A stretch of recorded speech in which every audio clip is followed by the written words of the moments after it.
وَكَمْ أَهْلَكْنَا قَبْلَهُمْ مِنَ الْقُرُونِ. اللہ فرماتے ہیں میری زمین پہ عداوت نہ کرو، فساد نہ مچاؤ، قتل نہ کرو، خون نہ بہاؤ، ناحق لوگوں کا خون نہ بہاؤ. اللہ پاک کی زمین ہر روز صبح کو عرض کرتی الہی لوگ مجھ پہ زنا کر کے چلتے ہیں، بدماشی کر کے چلتے ہیں، اجازت دے میں لقمہ بنا کر نگل جاؤں. مجھے اپنے اوپر ان کا چلنا پسند نہیں، مجھے اچھا نہیں لگتا. ہر روز آواز لگاتی ہے ظالموں، بدکاروں، بدماشوں، میرے اوپر دندناتے پھرتے ہو. ایک نہ ایک دن میرے اندر آؤ گے، تمہیں پتہ چل جائے گا کہ میں تم کو کتنا دشمن رکھتی تھی.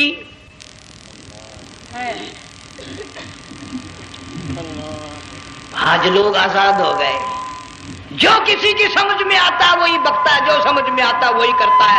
نہ کوئی راہ متعین رہی، نہ کوئی مسلک رہا، نہ کوئی بات رہی. جناب مدنی کریم صلی اللہ تعالی علیہ وسلم کا بڑا عظیم تر صحابی ہے، بہت بڑا جرنیل ہے، سیدنا معاذ ابن جبل رضی اللہ تعالی عنہ. مدینے پاک میں بیمار ہے، آخری وقت ہے. دعا کرو اللہ ہم سب کو مدینے کی موت عطا فرمائے. بہت جلیل القدر صحابی ہے. علماء کرام نے لکھا ہے کہ جب موت کا وقت بالکل قریب آیا، معاذ بن جبل رضی اللہ تعالی عنہ نے رونا شروع کر دیا، رونے لگ گئے. علماء نے لکھا ہے اس وقت بھی مدینے پاک میں اب تک بھی یہ رواج ہے، جب کسی پہ نزع طاری ہو، سکرات طاری ہو، موت قریب ہو، جتنے پاس بیٹھے کھڑے ہوتے ہیں سارے اللہ کے قرآن کی تلاوت کرتے ہیں. صحابہ کرام آخری وقت میں قرآن مجید کی ہر وقت تلاوت کیا کرتے تھے. اس لیے حضور کریم صلی اللہ علیہ وسلم نے فرمایا قیامت کا دن ہوگا، اللہ پاک اعلان فرمائیں گے قرآن والے آگے آ جائیں. عرض کیا جائے گا قرآن والوں سے کون مراد ہے؟ حق تعالیٰ جل شانہ فرمائیں گے میں قرآن والا اس کو کہتا ہوں جو میرے قرآن سے عشق رکھتا تھا، پیار کرتا تھا، محبت کرتا تھا. اتنا پیار تھا، آخری وقت تھا، ادھر موت کا جھٹکا لگا، ادھر میرا بندہ قرآن پڑھ رہا تھا. آج بھی اپنی قبر سے اٹھا، میرا قرآن پڑھتا ہوا اٹھا. تم میدان حشر کا چکر لگاؤ، آج بھی ان کے منہ سے کستوری کی خوشبو آ رہی ہے.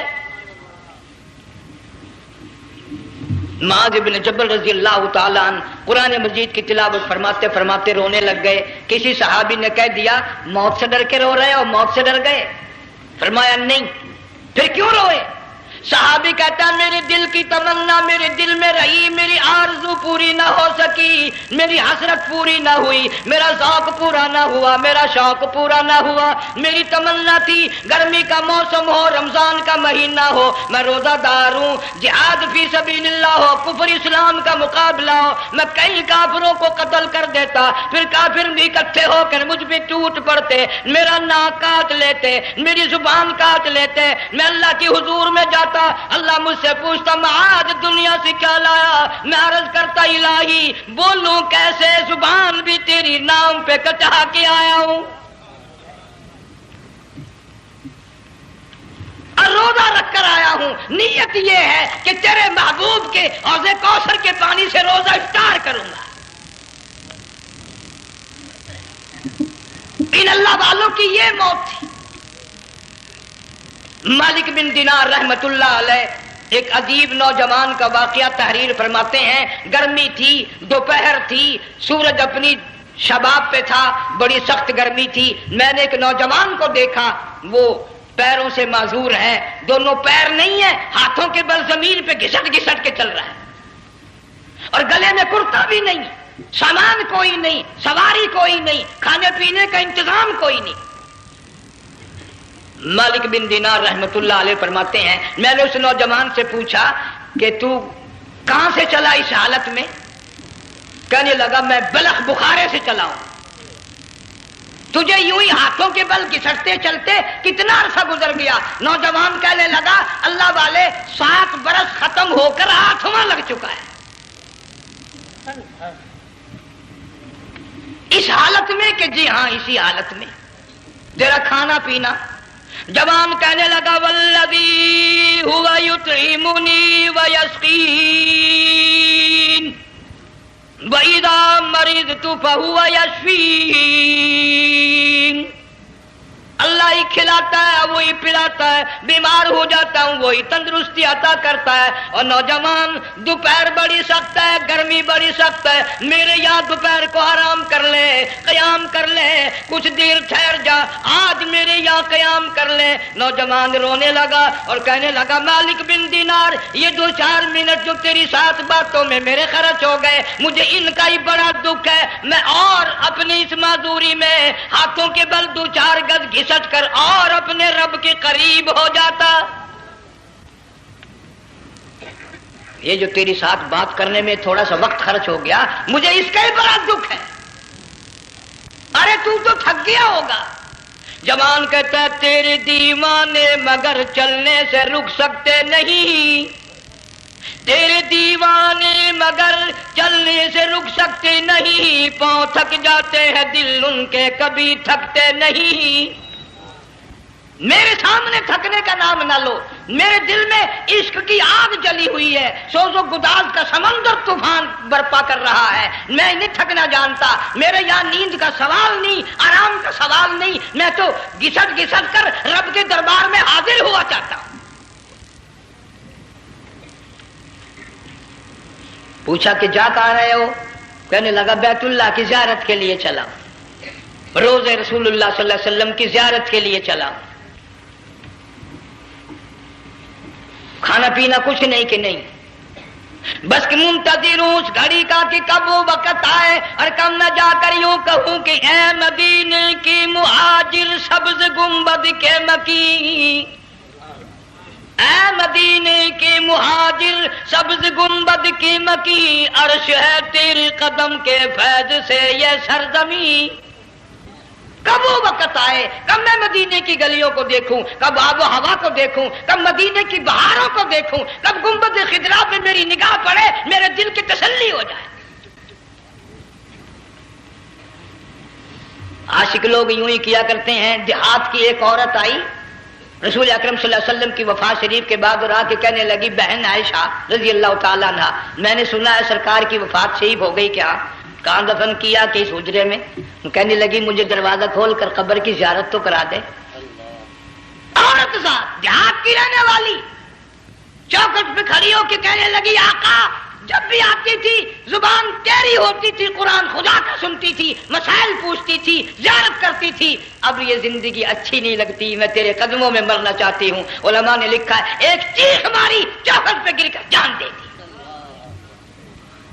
سبحان اللہ. مالک بن دینار رحمت اللہ علیہ فرماتے میں بھی اس سال حج کے لیے گیا, مینا میں نے دیکھا کہ بڑا مجمع لگا ہوا ہے ایک جگہ, تو میں بھی گیا کہ یہ لوگ کیوں اکٹھے ہیں. میں نے لوگوں میں سے جھانک کر دیکھا تو وہی نوجوان بیٹھا ہے جس کو میں نے دوپہر کے وقت دیکھا تھا. وہی حالت ہے, گلے میں کرتا نہیں, گٹھڑی نہیں, ٹھیلا نہیں, سامان نہیں, اور رو رو کے یوں کہتا مولا آج کسی نے دمبے کی قربانی دی, کسی نے بکری کی قربانی دی, کسی نے اونٹ کی قربانی دی, کسی نے گائے کی قربانی دی. میں فقیر ہوں, میں مسکین ہوں, میں بالکل مفلس اور نادار ہوں, میرے پاس تو یہ میری جان ہے, میں اس کی قربانی دیا چاہتا ہوں, قبول فرما. ہزاروں لاکھوں لوگوں کے سامنے ایک چیخ ماری اور مینا میں جان دے دی. اس حالت میں ان اللہ والوں کا آخری وقت آتا ہے. ایک ہم لوگ مرتے ہیں ایکسیڈنٹوں میں, سڑکوں پہ, ادھر موت کا جھٹکا لگ رہا, ادھر منہ میں کنجری کا گانا. ارشاد فرمایا مدنی کریم صلی اللہ تعالی علیہ وسلم نے سیاتی علی الناس زمان, اور لوگوں میری امت میں ایک وقت ایسا آئے گا لوگ اتنے برباد ہو جائیں گے, صبح کو آدمی مومن مسلمان ہوگا, شام کو موت آئی تو جنازہ کافر کا اٹھ رہا ہوگا. گھروں میں محلوں میں آج موت آتی ہے, کنجری کا گانا منہ میں ہوتا ہے. ادھر دم نکل رہا ہے، ادھر کنجری کا گانا کانوں میں آواز آ رہی ہے، میت کو غسل دیا جا رہا ہے، کنجری کی آواز آ رہی ہے، جنازہ اٹھا کر لے جا رہے ہیں، کنجری کی آواز آ رہی ہے، قبر میں میت اتاری جا رہی ہے، کنجری کی آواز آ رہی ہے، قبر پہ مٹی ڈالی جا رہی ہے، کنجری کی آواز آ رہی ہے۔ اس ماحول میں، اس معاشرے میں ہم کس طرح ایمان اور یقین اور ایمان ساتھ لے کر مریں گے؟ ہزاروں نہیں، لاکھوں کو مرتے وقت کلمہ نصیب نہیں۔ قسم دے کر پوچھو، ماں مر رہی ہے، کلمہ منہ سے نہ نکلا، باپ مر گیا، منہ سے کلمہ نہیں نکلا، بیگم صاحبہ چل بسی، منہ سے کلمہ نہیں نکلا۔ ہزاروں چلے گئے اور اپنے جانے کا پھر بھی یقین نہ آیا۔ تم نے کبھی سوچا تک نہیں، خیال تک نہیں کیا؟ ارشاد فرمایا مدنی کریم صلی اللہ تعالی علیہ وسلم نے اور لوگوں ابو ہریرہ رضی اللہ تعالیٰ عنہ سے پوچھا تو کیوں رویا؟ عرض کرنے لگا میرے آقا اتنی کمزوری کبھی نہ دیکھی، اتنی ضعیفی کبھی نہ دیکھی، اتنی ناتوانی کبھی نہیں دیکھی، چہرہ انور بالکل کمزور ہو گیا۔ آپ نے ٹھنڈا سانس لے کر فرمایا ابو ہریرہ تجھے معلوم نہیں موت بالکل قریب آ گئی، بالکل قریب آ گئی موت۔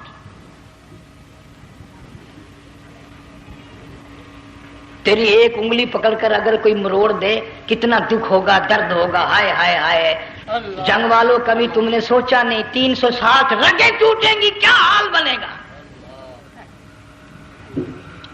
اعضاء چھوٹیں گے، سر کے بالوں سے لے کر پیروں کے ناخنوں تک ہر جوڑ کو توڑ کے رکھ دیا جائے گا، وزیروں، سفیروں، امیروں، حسینوں، جمیلوں، تمام کے جوڑوں کو اکھاڑ کے رکھ دیا جاتا ہے۔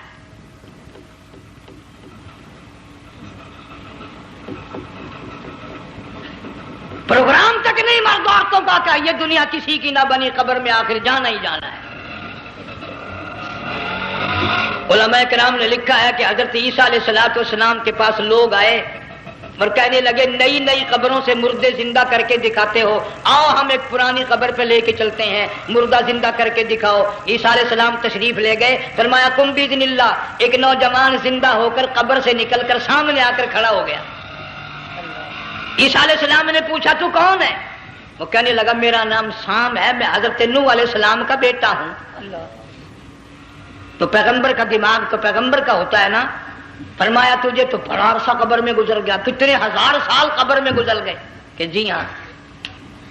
عیسیٰ علیہ السلام نے فرمایا یار ملاقات تو اللہ نے کرائی دی، قبر کا کچھ حال تو بتا کیا بنتی ہے، قبر کا کچھ ماحول بتا، قبر کی خبر بتا۔ علماء کرام نے لکھا وہ نوجوان رونے لگا اور کہنے لگا عیسیٰ علیہ السلام تو قبر کی خبر پوچھتا ہے، قبر کا حال پوچھتا ہے، قبر کا ماحول پوچھتا ہے، قبر کا معاملہ مجھ سے پوچھتے ہو، آپ مجھ سے پہلے یہ کیوں نہیں پوچھتے کہ موت کا جھٹکا کتنا شدید ہے؟ نوجوان رو کے کہنے لگا عیسیٰ علیہ السلام کتنے ہزار سال میری موت کو گزر گئے، پر مالک کائنات کی قسم آج تک میرا منہ کڑوا ہے۔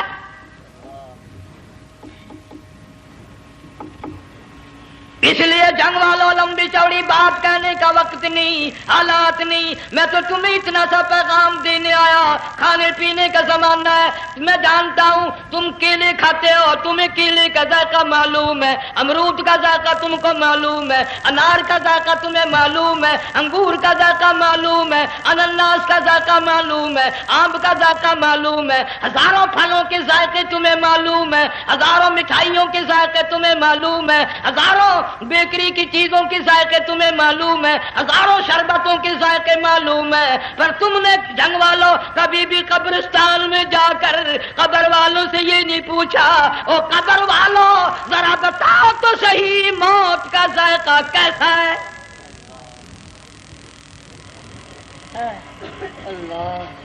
تم نے چکھا نہیں، جنہوں نے چکھا وہ بتانے نہ آئے کیسا ذائقہ ہے۔ اس لیے قرآن کہتا کلا اذا بلغت التراقی وقیل من راق، وظن أنه الفراق والتفت الساق بالساق إلى ربك يومئذ المساق. بادشاہ ہو، امیر ہو، وزیر ہو، فقیر ہو، غریب ہو، رگیں ٹوٹیں گی، موت آئے گی، اور جس کی آئی تمہیں معلوم نہیں کس طرح آئی، کس حال میں آئی. جن کے دلوں میں ان باتوں کا خیال آیا، خدا کی قسم صحابہ کرام میں سے اتنے رویا کرتے تھے آنکھیں ختم ہو گئی. جناب فاروق اعظم رضی اللہ تعالیٰ عنہ کو کسی نے دیکھا رو رہے ہیں، بے تحاشا رو رہے ہیں. پوچھ لیا بڑا بہادر پہلوان فاروق تجھے کیا ہوا، اتنا کیوں رویا؟ فرمانے لگے تمہیں معلوم نہیں قبر کا اندھیرا یاد آ گیا.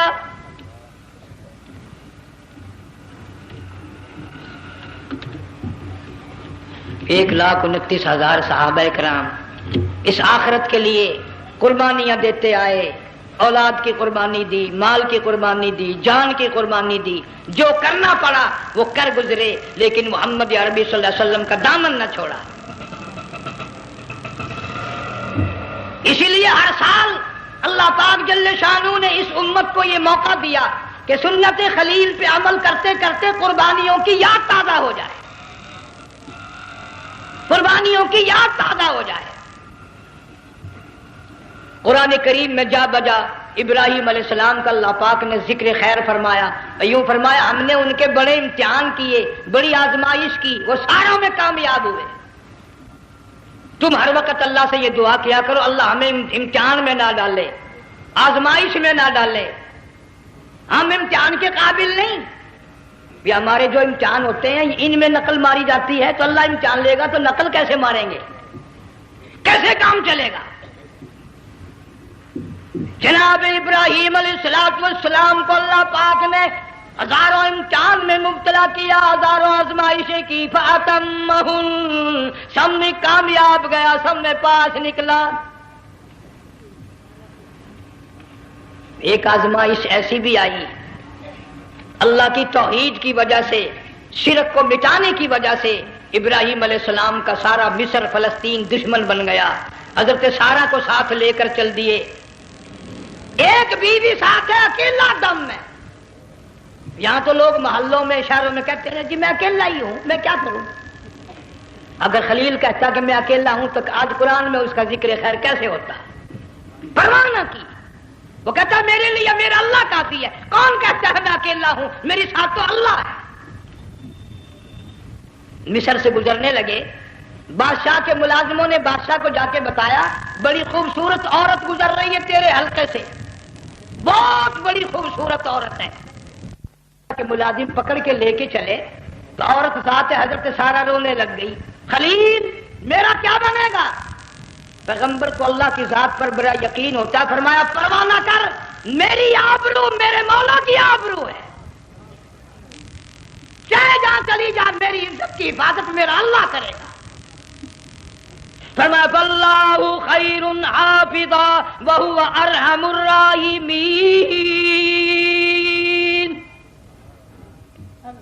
پرواہ نہ کر، میں اس کا پیغمبر ہوں، نبی ہوں، چیخا میں جلا اس کے لیے، سارے دکھ اٹھاتا ہوں اس کے لیے، میری عزت کی حفاظت وہی کرے گا.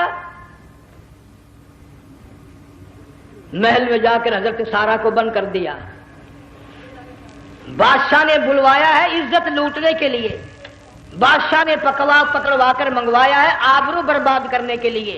بادشاہ کا ارادہ ہے سارا کی عزت کو برباد کرنے کا، اور اللہ کا پروگرام ہے سارا ادھر آ، اس محل میں ایک معصوم بچی ہے جس کا نام ہاجرہ ہے، میں اس کو اتنا پسند کرتا ہوں، اللہ فرماتے ہیں اس کے پیٹ سے اسماعیل ذبیح اللہ کو پیدا کرنا چاہتا ہوں، اس کی نسل سے حبیب اللہ کو لانا چاہتا ہوں. آج تک کسی کی انگلی اس کی طرف نہیں اٹھی. سارا محل میں آؤ، اس کو آ کر ساتھ لے جاؤ تاکہ میرے ذبیح اللہ کی پیدائش کا معاملہ بن جائے. بادشاہ کا ارادہ ہے آبرو برباد کرنے کا، اللہ کا ارادہ ہاجرہ کی آبرو بچانے کا. فرمایا وَيَمْكُرُونَ وَيَمْكُرُ اللَّهُ وَاللَّهُ خَيْرُ الْمَاكِرِينَ. اس نے بھی تدبیر بنائی، میں خدا نے بھی تدبیر بنائی۔ بادشاہ آیا حضرت سارہ کے قریب برائی کا ارادہ کر کے۔ مفسرین نے لکھا ہے حضرت سارہ نے فرمایا مجھے 2 رکعت نماز پڑھنے دے۔ یہاں سے پتہ چلا کوئی پاک دامن عورت، کوئی نیک بیٹی اگر غنڈوں میں بدماشوں میں پھنس جائے، عزت بچانے کا طریقہ یہ ہے وضو کر کے اللہ کے سامنے نیت تو باندھ، تیری عزت کے لیے وہ فرشتے بھیجے گا۔ علماء کرام نے لکھا ہے کہ ایک جہاز سمندر میں چل رہا ہے، طوفان آیا، جہاز تختہ تختہ ہو گیا، کچھ لوگ غرق ہو گئے، ڈوب گئے، کچھ تختوں پہ بہ کر کے چلنے لگے۔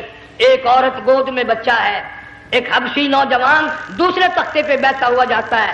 اس نے عورت اکیلی دیکھ کر اپنا تختہ چھوڑ دیا اور بدماشی کے ارادے سے عورت کے تختے پہ آ بیٹھا۔ تم جنگ والے سوچ رہے ہوگے کہ ڈوبتے وقت بھی باز نہ آئے، یہ سیلاب آتے ہیں لوگ بدماشیوں سے باز آئے؟ ڈوب گئے مگر باز نہ آئے، بغیرتی لوگ کرتے ہی رہے۔ علماء کرام نے لکھا حبشی نوجوان نے عورت کا بچہ چھینا سمندر میں پھینک دیا۔ عورت روئی اور کہنے لگی میرے اللہ بیٹھی رہتی ہوں، عزت جاتی ہے، حرکت کرتی ہوں، ڈوب جاؤں گی۔ میں نے سنا ہے سمندر کی گہرائیوں سے تو نے یونس علیہ السلام کی سنی تھی، میں تو پانی کے اوپر بہ رہی ہوں، مولا میری آبرو بچا، میرا ایمان بچا، میری عزت بچا، تیرے سوا میری سننے والا کوئی نہیں، لا الہ الا انت سبحانک انی کنت من الظالمین۔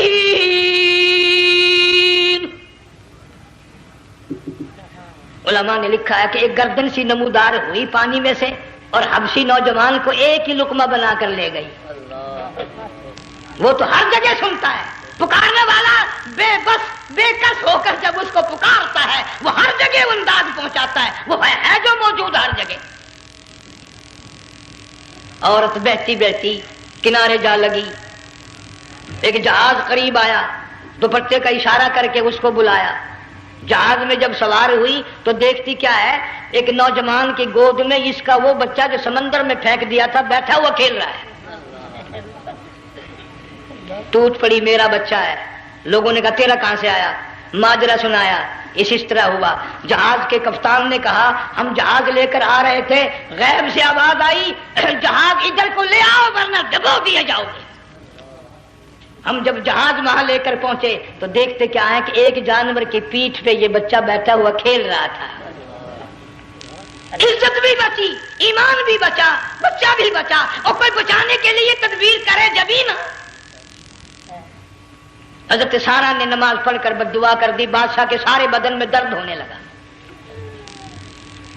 پیغمبر کا سارا گھر بڑا کریم ہوتا ہے، جب اس کو درد نے ستایا نا کہنے لگا میں وعدہ کرتا ہوں تجھے کچھ نہیں کہوں گا، میرے لیے دعا کر دے۔ اب اگر کوئی جنگ کا ہوتا یا میں ہوتا کہتا دفع ہو تیرے واسطے دعا کا دی، لیکن حضرت سارہ نے پھر جولی پھیلا دی، مولا وعدہ کرتا ہے بدماشی سے توبہ کرتا ہے، اس کو تندرستی عطا فرما دے۔ اللہ نے تندرستی عطا کر دی۔ وہ پھر کہنے لگا لو ایسی حسین عورت کب ہاتھ آئے گی، پھر برائی کے لیے تیار ہو گئے۔ یہاں سے پتہ چلا کہ یہ جو گنڈے بدماش ہوتے ہیں ان کی قسم کا بھی کوئی یقین نہیں۔ اگلے دن ایک آدمی نے قسم کھائی تو اس کے خلاف کرنے لگا، لوگ کہنے لگے کہ تو نے قسم کھائی تھی قرآن اٹھایا تھا، آخر کیا تھی گیا بل ڈٹھی ہوئی مسجد سی پاٹیا ہوا قرآن سی، آخر ڈٹھی ہوئی مسجد سی پاٹیا قرآن سی، قرآن کے لا پورا ہجڑا میں چاہیا، مگر اسے یہ معلوم نہیں کہ تو نے تو پاڑیا قرآن اٹھایا، ڈٹھی ہوئی مسجد میں اٹھایا، خدا کا جب غضب آئے گا تو وہ ادھورا نہیں آئے گا، وہ ادھورا نہیں آیا کرتا۔ 3 مرتبہ اس بادشاہ نے حضرت سارہ کے ساتھ ایسا کرنے کا ارادہ کیا، پھر دعا ہوئی، پھر بد دعا ہوئی، پھر دعا ہوئی، پھر بد دعا ہوئی۔ آخر کار کہنے لگا اپنے ملازموں کو کہ وہ بدماش ہو، عورت کے روپ میں کسی بلا کو پکڑ کے لائے ہو، کسی جن بھوت کو لے آئے ہو، اور کہنے لگا تو چلی میرے محل سے جلدی چلی جا، اور جاتی جاتی وہ کہا کہ یہ تیری خدمت کیا کرے گی، یہ بچی میرے محل میں ہے، اس کو ساتھ لے جا۔ حضرت سارہ کو ہاجرہ کو ساتھ کر دیا۔ سیانی ہو گئی، حضرت ابراہیم علیہ السلام سے نکاح کر دیا، اسماعیل علیہ السلام پیدا ہو گئے۔ اللہ میاں جب حضرت ابراہیم علیہ السلام چومتے ہیں، چاٹتے ہیں، ماتھے پہ بوسے دیتے ہیں، اٹھاتے ہیں، پیغمبر کا بیٹا خود بھی نبی اور آل میں آنے والا نبی کالی کملی والا صلی اللہ علیہ وسلم، کتنا حسین چہرہ ہوگا۔ اللہ میاں نے پھر آزما لیا، حکم دیا کہ اس ہاجرہ کو، اسماعیل کو، دونوں ماں بیٹوں کو وہاں چھوڑ کے آ جہاں سینکڑوں میل میں پانی کوئی نہیں، آدمی کوئی نہیں، رستہ کوئی نہیں، گھاس کوئی نہیں، پتا کوئی نہیں، جہاں بیت اللہ ہے یہاں کے بارے میں حکم دیا چھوڑ کے آ۔ اور اگر آپ کو نیند نہیں آئی تو مزہ آئے گا، اللہ نے یہ فرما دیا بتانا نہیں ہے کہ میں نے حکم دیا ہے۔ خدا حافظ نبی نہیں کہتا اپنی بیوی کو۔ آج لوگ ہر بات میں کہہ دیتے ہیں ہمارے پیروں کو پتا کل کو کیا ہوگا، ہمارے فقیروں کو پتا ہے پرسوں کیا ہوگا۔ اور بڑی مدت کی بات ہے، یہی موسم تھا، چماسا گرمی تھی، انارکلی لاہور سے ہم کئی ساتھی گزر رہے تھے، فٹ پاتھ پہ بیٹھا ایک ملنگ، چاروں طرف لوگ کھڑے، بڑا مجمع، کافی دنوں کی تو بات ہو گئی، ہاتھوں کی لکیر دیکھ کر لوگوں کی تقدیر بتا رہا تھا۔ کسی کو کہتا تھا تجھے بڑی اونچی پوسٹ ملے گی، کسی کو کہتا تھا تیری شادی بڑی فرسٹ کلاس لیڈی سے ہوگی۔ وہ بابو تو کوڈا ہی ہو جاتا تھا، لیڈیوں پہ بڑے مرائے لیڈے، کوئی کام نہیں، رات دن بس لیڈیوں کے پیچھے ہی پھرنا ہے۔ اللہ، میں نے اپنے ساتھیوں سے کہا، میں نے کہا میں بھی تقدیر پوچھتا ہوں اپنی۔ کہنے لگے شرارت ہو جائے، یہ منع کر ہے، ساری دنیا پر ہاتھ دکھا رہی ہے، کوئی شرارت نہیں، میرے ہاتھ میں شرارت ہے۔ 1 روپیہ لے رہا تھا وہ، میں بھی لوگوں میں گھساتا، بھیڑ میں سے اوپر نیچے ہی ہوتا میں بھی پہنچ گیا، اور دونوں گھٹنے میں نے زمین پہ رکھ دیا، روپیہ ہاتھ میں، میں نے اس کا ذکر کہا، میں کہا ملنگ جی اگر اب ویکھیا میری شادی ہو جائے گی کہ نہیں۔ اب اس نے دیکھ کے میری طرف کہنے لگا، اس نے سوچا کہ یہاں اچھے بھلے کو نہیں ملتی پاکستان میں، اسے کون دے گا؟ اچھی طرح میرا ہاتھ دیکھا بھی نہیں، جھٹک کے کہنے لگا نہیں تیری شادی نہیں ہونی ہے۔ میں کیا کھوتے تیرے باپ کے 8 بچے کھیل رہے ہیں۔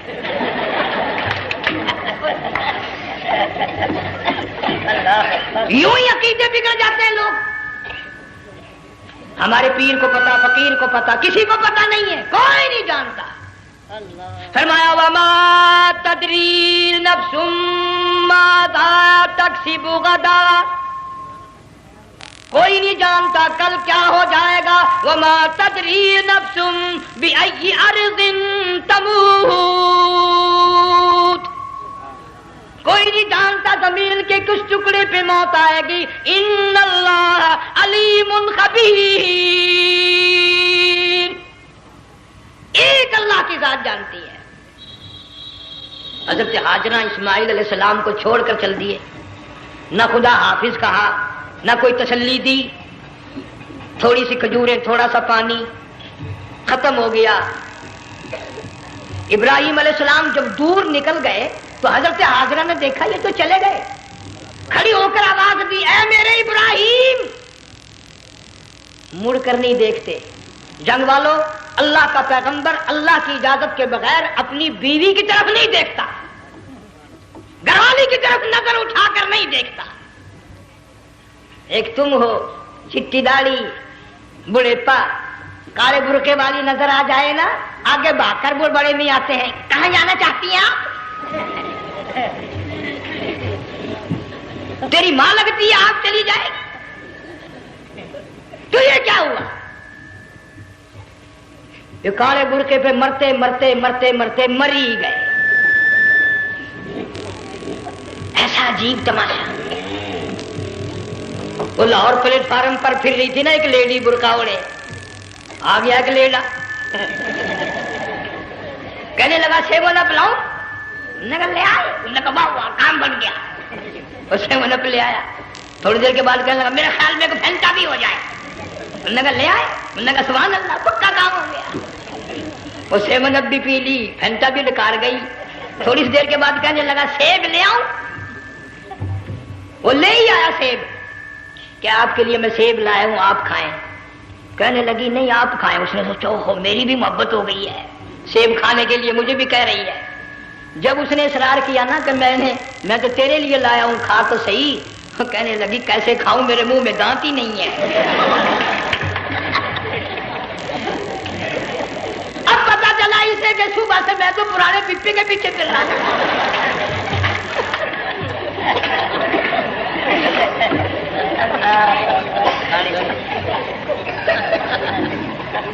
صرف برقع دیکھا چل دی۔ یہاں پیغمبر اپنی گھر والی کی طرف نہیں دیکھتا۔ حضرت حاجرہ نے اسماعیل علیہ السلام کو سینے سے لگایا، عرب کی قداور مائی، طاقتور مائی، دوڑ لگا کر حضرت خلیل کا راستہ آ کے روک لیا اور کہنے لگی میں جوان عورت، یہ پیارا نور نظر، یہ لخت جگر، شکل تو دیکھو، صورت تو دیکھو، ہمیں یہاں چھوڑ کے جا رہے ہو؟ اللہ کا پیغمبر بولتا نہیں۔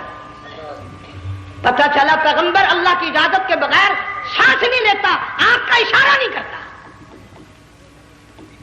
حضرت حاجرہ رونے لگ گئی، میرے خلیل، میری ابراہیم، میرا قصور بتاؤ، میرا جرم بتاؤ، میری خطا بتاؤ، میرا گناہ بتاؤ، معافی چاہوں گی، معذرت کروں گی، اس بچے کا کیا گناہ ہے اس میدان میں چھوڑ کے چلے ہو؟ بولتے نہیں ہیں، اللہ کی طرف سے بولنے کی اجازت نہیں ہے۔ حضرت حاجرہ نے خود ہی قیاس لگایا، سوچتی ہیں پیغمبر تو کسی پہ ظلم نہیں کرتا۔ وہ کہنے لگی خلیل، کہیں اس رب کا حکم تو نہیں، کہیں اس اللہ کا یوں حکم تو نہیں؟ جنگ کے لوگوں اگر خلیل ہاں کہہ دیتا تو کیا حرج تھا؟ ہاں نہیں کہتا، اجازت نہیں، تاکہ حاجرہ کے یقین ایمان کا امتحان مکمل ہو۔ مفسرین نے لکھا ہے کہ حضرت ابراہیم علیہ السلام نے سر کا یوں اشارہ کیا، بس ذرا سا ہاں، پھر عورت کا ایمان دیکھ، یقین دیکھ، یہی نہ بیٹھی، دوڑ کے وہاں گئی ہے جہاں پہلے بٹھا کر آئے تھے اور کہنے لگی ابراہیم جاؤ، میں جانوں میرا رب جانے، پرواہ نہیں۔ راتیں آتی ہیں چلی جاتی ہیں، دن آتے ہیں گزر جاتے ہیں، تھوڑی سی کھجوریں تھی وہ ختم ہو گئی، پانی ختم ہو گیا، بھوک اور پیاس نے بے چین کر دیا۔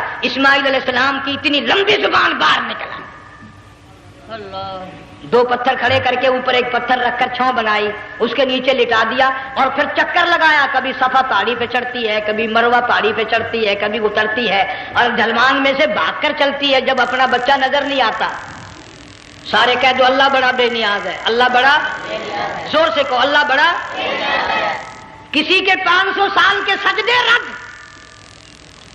کسی کی ہزاروں سخاوت صدقات رد، کسی کی چال منظور، کسی کی رفتار منظور، کسی کی ٹور منظور، اور یوں فرمایا حاجرہ میری رحمت کی تلاش میں آج جو تو نے دوڑ لگائی ہے، یہ تیری چال ڈھال رفتار ٹور ہمیں اتنی پسند آ گئی، اتنی پسند آ گئی کہ آج کے بعد خلیل اللہ کیوں نہ ہو، ذبیح اللہ کیوں نہ ہو، کلیم اللہ کیوں نہ ہو، روح اللہ کیوں نہ ہو، حبیب اللہ کیوں نہ ہو، صحابہ کرام کیوں نہ ہو، قطب ابدال غوث کیوں نہ ہو، میری حاجرہ مجھے اپنی کبریائی کی قسم جب تک وہ تیری چال چل کے نہ دکھائے گی حاجی کا لانے کا حقدار نہیں ہو سکتا، تیری رفتار اسے چلنی پڑے گی۔ فرمایا ان الصفا والمروہ من شعائر اللہ فمن حج البیت او اعتمر فلا جناح علیہ ان یطوف بہما ومن تطوع خیرا فإن اللہ شاکر علیم۔ 7ویں چکر میں آواز سی آئی، اب رو پڑی حضرت حاجرہ، کہنے لگی میرا بچہ اگر چل بسا میں پھر کیا کروں گی؟ سن لی میں نے آواز۔ آپ کی کیا دیکھتی ہے؟ اسماعیل علیہ السلام کی نرم و نازک ایڑیاں جس زمین پہ رگڑی گئی تھی وہاں سے چشمہ جاری کر دیا۔ حضرت حاجرہ نے پی لیا، بھوک بھی ختم ہو گئی، پیاس بھی ختم ہو گئی، بچے کو بھی پلایا۔ اللہ تعالیٰ نے خانہ کعبہ کی بنیاد ڈال دی، ایسے گھر کی بنیاد ڈالی، حضور صلی اللہ علیہ وسلم فرماتے ہیں 500 سال کی عبادت ایک طرف اور بیت اللہ پہ ایک نگاہ یوں ڈالنا ایک طرف، 500 سال کی عبادت کا وہ ثواب نہیں جو ایک نظر خانہ کعبہ پہ ڈالنے کا ثواب ہے۔ اور اللہ پاک یوں فرماتے ہیں کہ جو آنے والا حجر اسود کو بوسہ دیتا ہے، اللہ پاک یوں فرماتے ہیں میں سمجھتا ہوں میرا سجا ہاتھ پکڑ کر میرے بندے نے چوم لیا۔ جو غلاف کعبہ کو پکڑ کر مانگتا ہے، اللہ فرماتے ہیں میں یہ سمجھتا ہوں میرا دامن پکڑ کے مانگ لیا۔ جو مقام ملتزم پہ لپٹ کے مانگتا ہے، اللہ فرماتے ہیں میں سمجھتا ہوں میری چوکھٹ پہ پڑ کے مانگ لیا۔ اور فرمایا لوگوں یہ جو آنے والے آئے ہیں یہ رشتہ داروں کے مہمان نہیں، عزیزوں کے مہمان نہیں، دوستوں کے مہمان نہیں، میں خدا میزبان ہوں، یہ میرے مہمان ہیں۔ آج ان کی دعاؤں پہ آمین کہو، فرشتوں کو حکم ہوتا ہے ان سے مصافحہ کرو۔ مگر اللہ تعالیٰ سب کو توفیق دے کہ حج مکمل کر کے آئیں اور سب کا حج قبول فرمائے۔ میرے علاقے میں کئی سالوں کی بات ہے پرانی، جب کوئی حاجی تھا، ایک آدمی حج کر کے آیا، میں دوپہر کو اس کو ملنے گیا تو ظہر کی نماز کا وقت آیا، میں اٹھ کے چلا گیا نماز پڑھنے۔ پھر عصر کی نماز کا وقت آیا، میں اٹھا اور نماز پڑھ کے آ گیا۔ میں نے اس حاجی کے لڑکے سے پوچھا، میں نے کہا حاجی صاحب نے نماز یہیں پڑھی؟ تو کہنے لگا جی ابھی شروع نہیں کی، سفر کے تھکے ہوئے ہیں نا، 2-4 دن کے بعد شروع کریں گے۔ شکر ہے پہلے لوگ جھوٹ نہیں بولا کرتے تھے، ہاں آج کل کا ہوتا ہے نا تو وہ کہہ دیتا ہے جی یہ تو کئی وقت کی کچھی پڑھ کر بیٹھے ہیں۔ تو پھر مولوی تھا نا، میں بیٹھ گیا حاجی کے پاس، باتوں میں اس کو لے آیا، یہی میں نے کہا حاجی صاحب نماز نہیں پڑھی؟ کہنے لگا آپ ہی لوگوں سے سنا ہے کہ بیت اللہ میں جو ایک نماز پڑھے 1,00,000 کا ثواب ملتا ہے، مسجد نبی میں جو ایک نماز پڑھے 50,000 کا ثواب ملتا ہے، 4 مہینے پڑھ کے آیا، وہ حساب لگا لو۔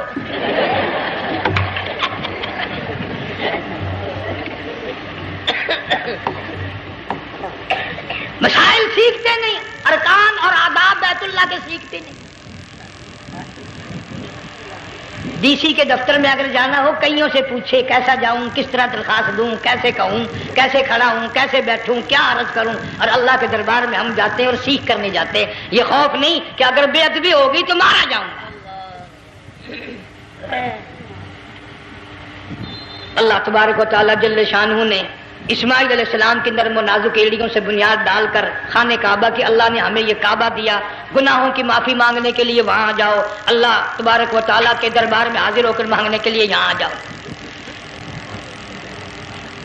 ارشاد فرمایا مدنی کریم صلی اللہ تعالی علیہ وسلم نے جو آدمی صحیح ارکان حج کے ادا کر کے واپس جاتا ہے اس طرح واپس آتا ہے گویا آدھی ماں کے پیٹ سے پیدا ہوا۔ پہلے لوگ یوں ہی حج کیا کرتے تھے، یوں ہی قربانیاں کرتے تھے، اب تو ہر چیز کی لوگ آسانی تلاش کرتے ہیں۔ پچھلے بقرعید کے موقع پر ہمارے مسجد میں ایک آدمی مجھے کہنے لگا اگر کوئی غریب آدمی مرغی کی قربانی دے دے تو لگ جائے گی؟ میں نے کہا تو مکھی مار دے انشاءاللہ وہی لگ جائے گی۔ سارے کام ٹیڑھی ہو گئے، نیچے نیچے نیچے نیچے کو چلے آ رہے۔ آج کل وہ ٹیڑھی بکرے بکری آئے ہوئے ہیں نا، کہیں تو قربانی کے لیے یا کندھے کو اٹھا کر لاوے۔ اب بتاؤ یہ گوشت بنتے گا یا کھاوے گا یا فریج میں رکھے گا، کیا کرے گا؟ بالکل کام بگڑ گیا۔ حضور صلی اللہ علیہ وسلم نے فرمایا قربانی کا جانور اچھا تلاش کر کے لاؤ، اس کے بدن پہ جتنے بال ہوتے ہیں اتنی نیکیاں لکھی جاتی ہیں۔ اور میرا موضوع نہیں، حضور صلی اللہ علیہ وسلم نے فرمایا کہ میں نے اللہ سے دعا کی تھی میری امت کا کیا بنے گا، پل صراط پہ سے گزرتے وقت اللہ تعالیٰ نے میری دعا کو قبول فرما کر یوں فرما دیا کہ تیری امت جو قربانی میں جانور ذبح کرے گی میں خدا پل صراط کے کنارے پر زندہ کر کے ان سب جانوروں کو سواریاں بنا کر پیش کر دوں گا۔ اس لیے بقرعید بالکل قریب آ گئی، ہر دین ایمان اسلام کے لیے قربانی کے لیے تیار رہو۔ زیادہ سے زیادہ مجھے آج کل فکر لگا ہوا ہے کہ اپنے گھروں کو میں نماز کا اہتمام کرو۔ آج حال یہ بنا ہوا ہے کہ اگر گھر والی کی گود میں موت آئی تو گھر والی بے نماز، دھی کی گود میں موت آئی دھی بے نماز، بہن کی جھولی میں موت آئی بہن بے نماز، بیٹے کی گود میں موت آئی بیٹا بے نماز، بھائی کی گود میں موت آئی بھائی بے نماز۔ ڈاکٹر کے ہاتھ میں موت آئی، ڈاکٹر بے نماز، کمپیوٹر کے ہاتھ میں موت آئی، کمپیوٹر بے نماز، نرس کے ہاتھ میں موت آئی، نرس بے نماز، تیرا کفن خرید کے لانے والا بے نماز، تیرے غسل کا پانی گرم کرنے والا بے نماز، تیری قبر کھودنے والے بے نماز، تیرا جنازہ اٹھانے والے بے نماز، تیری قبر پہ مٹی ڈالنے والے بے نماز۔ اگر تو نمازی بھی ہے، یہ اتنے چاروں طرف کے بے نماز تجھے جنت میں کب جانے دیں گے؟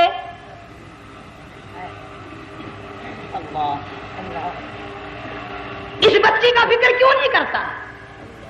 کلاس میں فیل ہو جائے تجھے دکھ لگتا ہے میری بچی فیل ہو گئی، ساری عمر نماز نہ پڑھے تجھے کبھی درد نہیں ہوا کہ جہنم کے انگاروں میں جلے گی؟ بیوی ایک دن تیرا کہنا نہ مانے آگ لگ جاتی ہے، ساری عمر نماز نہ پڑھے بے ایمان تجھے کبھی آگ نہیں لگی۔ اس گھر سے تیرا جنازہ نکلے گا، اس گھر سے تیری میت اٹھے گی جس گھر میں تو نے سارے بے نماز پیدا کر رکھے ہیں، سارے بے نماز اکٹھے کر رکھے ہیں، کس طرح ایمان کلمہ ساتھ لے کر جائے گا؟ اس لیے اپنے ماحول میں، اپنے گھر میں بچیوں کو، بہنوں کو پیار سے، محبت سے، بڑے عقیدت سے ان کو نمازی بنا، تاکہ مرنے کے بعد جب تیرا جو بیٹی بہن منہ دیکھنے آئے تو نمازی تو تیرا منہ دیکھنے آئے، تیرا منہ دیکھنے بھی سارے بے نمازی آئے، تجھے کیا فائدہ ہوگا؟ اللہ سبحانہ و تعالی ہم سب کو ہمارے گھر کے ماحول کو نمازی بنائے۔ مفتی صاحب اس دنیا فانی سے رخصت ہو گئے، تشریف لے گئے، جان سارا بے وارثہ ہو گیا۔ مفتی صاحب ہی کا مدرسہ ہے، یہ مفتی صاحب ہی کے بچے ہیں، ان بچوں کی سرپرستی کرو، ان کا اکرام کرو، ان کی عزت کرو، جامعہ حلیمیہ کی خدمت کرو۔ بقرہ عید کا موقع آ رہا ہے، وہ تو نہ جانے کس کس طریقے سے اپنا کام چلاتے تھے، ہزاروں لوگوں سے ان کے تعلقات تھے، یہ بچے ہیں، نیا کام ہے۔ اللہ سبحانہ و تعالی ہر خدمت گزار کو دو جہان میں سرخ روئی عطا فرمائے۔ بڑی اچھی اچھی کیسٹیں آپ کو یہاں سامنے سے ملیں گی اپنے گھر کا ماحول بنانے کے لیے۔ پیغمبر کی دعا سے پہلے نہ اٹھا کرو بھائی، ہائے ہائے، کوئی دنیا کا دین کا جس کو کوئی اللہ سے حاجت ہو بیٹھ جائے ایک منٹ کے لیے، درود شریف پڑھ کے دعا مانگو، اللہم صلی وسلم وبارک علی سیدنا و مولانا محمد وعلی آل سیدنا و مولانا محمد وبارک وسلم۔ یا اللہ قبلہ مفتی صاحب رحمہ اللہ کی قبر کو جنت کا باغ بنا، اللہ تعالیٰ ان کے گھر والوں کو صبر جمیل کی توفیق عطا فرما، اللہ پاک ان کی آل اولاد کو مفتی صاحب کا جانشین صحیح معنوں میں جانشین بنا، اس مدرسے کو آباد فرما، اللہ تعالیٰ سارے جنگ کی سرپرستی فرما، سارے شہر کو آباد فرما، ہر شر سے ہر فتنے سے سب کی حفاظت فرما۔ یا اللہ ہم سب کو سچا مسلمان پکا دیندار بنا، ہمیں اور ہماری اولاد کو نیک اور نمازی بنا۔ یا اللہ ہمارے گھروں کو نماز اور قرآن سے آباد فرما، کلمے اور ایمان والی موت عطا فرما۔ صوفی مولانا محمد یار صاحب رحمہ اللہ کی قبر کو جنت کا باغ بنا۔ یا اللہ تمام مسلمانوں کی بخشش فرما، ساری امت کی مغفرت فرما، ساری مخلوق پہ کرم اور فضل فرما۔ یا اللہ سارے پاکستان کی حفاظت فرما، پاکستان کے داخلی خارجی دشمنوں کو ذلیل و خوار کر دے۔ یا اللہ ہم سب کو یقین ایمان اپنے اندر پیدا کرنے کی توفیق عطا فرما، ظالم کے ظلم سے بچا، شریر کی شرارت سے بچا، مولا حاسدوں کے حسد سے بچا، فتنہ پردازوں سے ہم سب کی حفاظت فرما، بے اولاد کو اولاد عطا فرما، جن کے پاس بچیاں ہیں اللہ تعالیٰ نرینہ اولاد عطا فرما۔ اور میں تو کافی دنوں کے بعد آیا ہوں، پرانے دوستوں میں سے تھے قاری غلام محمد صاحب، سب کا جو رحمت اللہ علیہ، اللہ تعالیٰ ان کی قبر کو جنت کا باغ بنا، سب کو جوار رحمت میں جگہ عطا فرما۔ ہمارے بڑے بزرگ قبلہ درخواستی صاحب مدذلو یا اور جتنے بھی بیمار ہیں اللہ پاک صحت کاملہ عطا فرما، مجھے بھی پیر غلام حبیب صاحب اللہ تعالیٰ ان کو بھی صحت کاملہ عطا فرما، اور میں گناہ گار بھی اب تو سارا سال گزر گیا، اکثر بیماری رہتا ہوں، اللہ تعالیٰ صحت کاملہ عطا فرما، موت آئے تو کلمے اور ایمان والی موت عطا فرما۔ یا اللہ دو جہان کی سعادت عطا فرما، دو جہان کی ذلت اور رسوائی سے ہم سب کی حفاظت فرما، سب کے کاروبار میں روزی رزق میں خیر و برکت عطا فرما، جس کے ذمہ قرضہ ہو ادا کرنے کی صورتیں پیدا فرما، ہر پریشان حال کی پریشانی کو دور فرما، مشکلوں کو آسان فرما، تلخیوں کو راحتوں سے تبدیل فرما۔ یا اللہ مفتی صاحب کے بچوں کو صحیح معنوں میں مفتی صاحب کا جانشین بنا، جامعہ حلیمیہ کو قیامت تک کے لیے قرآن سنت کا مرکز بنا۔ ربنا تقبل منا انک انت السمیع۔ افغانستان کے مجاہدین کو ہمیشہ ہمیشہ کے لیے کامیاب فرما، جتنے لاکھوں طالب علم اللہ والے شہید ہو گئے سب کے درجوں کو بلند فرما، افغانستان کے سارے مجاہدین کو اللہ تعالیٰ کامیاب فرما، روسی، امریکی، یہودی، مرزائی، عیسائی، یہ جتنے منصوبے بنا کر مسلمانوں کو تباہ کر رہے ہیں یا اللہ ان سب منصوبوں کو برباد کر دے، ان کے تمام منصوبوں کو خاتمے ملا دے۔ صلی اللہ علیہ حبیبہ محمد وآلہ وصحبہ اجمعین برحمتک یا اللہ۔